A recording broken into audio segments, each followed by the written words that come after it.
তো বন্ধুরা, তোমাদের দিদিভাইকে আজকে একটু রাগিয়ে দেওয়া যাক। এরা রাগিয়ে দিতে পারলে মজাই আলাদা। বেশ তেলে বেগুনে জ্বলে উঠে আমার উপরে।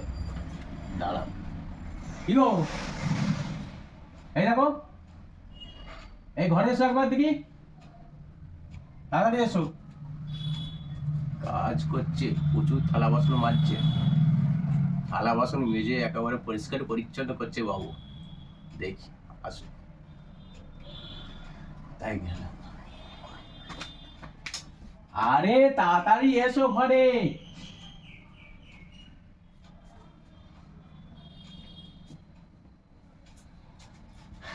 কি হয়েছে? কাজ করেই যাচ্ছে, সারাদিন ধরে কাজ করেই যাচ্ছে। তোমার কি ব্যাপার? বাবা, বসো দেখি, বসো।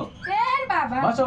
কি হয়েছে বলো? আরে বসো না, বসো। বিরক্ত রে। কি কি এত কাজকর্ম করছো সারাদিন ধরে? বাসনগুলো ধুলো পড়ে ভর্তি হয়ে গেছে, সব সেগুলো মাছ। আরে কই দেখি, দেখি, কই দেখি, হাত দেখি। কেন আমার হাত কি হয়? ও আরে, বিরক্ত করে মাছ। সারাদিন কাজ করে করে পুরো হাতগুলো মদ্যদের মতো হয়ে গেছে, মদ্যদের মতো।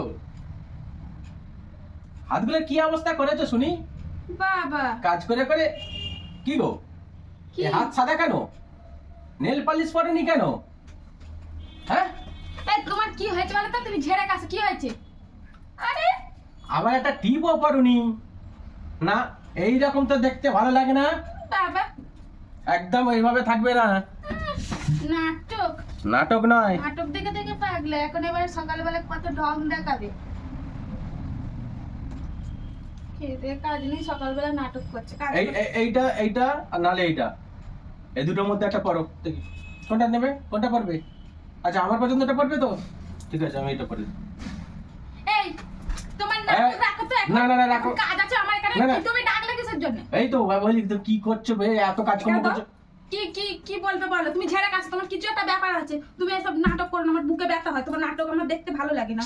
অনেক নাটকের কি আছে, কি আর বলবো? না, তোমার কিছু তো ব্যাপার আছে। ঝেড়ে কাছে তো দেখি। কি প্রবলেমটা তোমার কি হয়েছে? Problem আমার কিছু হাত না। মর্দাদের মতো নেল পালিশ পড়ে। তোমার এরকম কথাবার্তা আমি তো শুনি না সচরাচর। আমার কেরাম হচ্ছে, বুক ধরপড় করছে। বল না না, তারপর করো, কারণ কি নেই প্রবলেমটা? তেমন কিছু আমি বলছি না, আর কি তেমন কোনো চিন্তা ভাবনা নেই। সেই আমি তো এত কাজ করছো, সারাদিন ধরে করছো, সেটাই বলছি।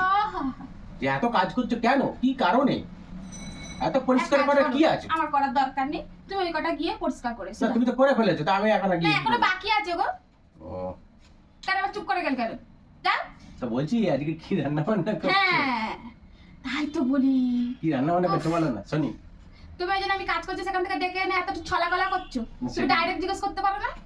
জিজ্ঞেস করবো না, এবার আমার বাইরের লোককে চিনে, তাকে আবার জিজ্ঞেস করবো। ঘরে তো সেই জন্য জিজ্ঞেস করছি, কি রান্না বান্না করবে আজকে? কি দুন্ন মনে করছো? ডাল আর আলু ভাতে। কি যে বল, খালি সারাদিন চলে ডাল আলো, ডাল আলো হতে, ডাল আলো হতে ছাড়া কি আর কোনো কিছু করো না? তোমার জন্য পোলাও, রোস্ট, কোরমা, কালিয়া। বলছি শোনো না, একটা নতুন রান্না করবো। কি খাবে? কি বলো খাবে কি? ভালো জিনিস হলে নিশ্চয়ই খাবো, কেন না, খাবো? ভালোই হবে, হবে না কেন? আমার মাথা দিয়ে মুড়ি ঘন্ট করে দেবো, খাবে? ওই কথা বললে হ্যাঁ, মাথায় প্রচুর চুল, এই মানুষ খায় জানে, তাই বললেই হয়। এই তুমি ঝেড়ে কাছে, আমার ভালো লাগছে না, বলছি নাটক শোনো। সহ্য হচ্ছে না। বলছি শোনো না, একটু একটু পনিরের বিরিয়ানি করো না, সেই একবার করেছিলে সেই রকম। পনিরের বিরিয়ানি সুন্দর করে সেই একবার করলে না, অনেকদিন আগে অবশ্য। মোটামুটি করো না, খাই, বুঝলে? আচ্ছা, ঠিক আছে, তা করো, রান্না বান্না করো, একটু সুন্দর করে লাইন করে করো। হ্যাঁ, আমি একটু পরে এসে খাওয়া দাওয়া করবো জমি। পনিরের বিরিয়ানিটা করো, মানে মানে বিরিয়ানিটা করো, আমি এসে খাবো একটু পরে, ঠিক আছে? কি ডেঞ্জারাস রে ভাই!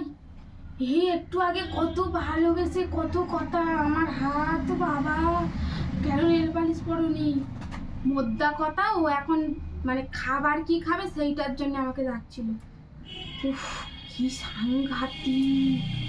এখন এইবারে গলার জোর বেড়ে গেল।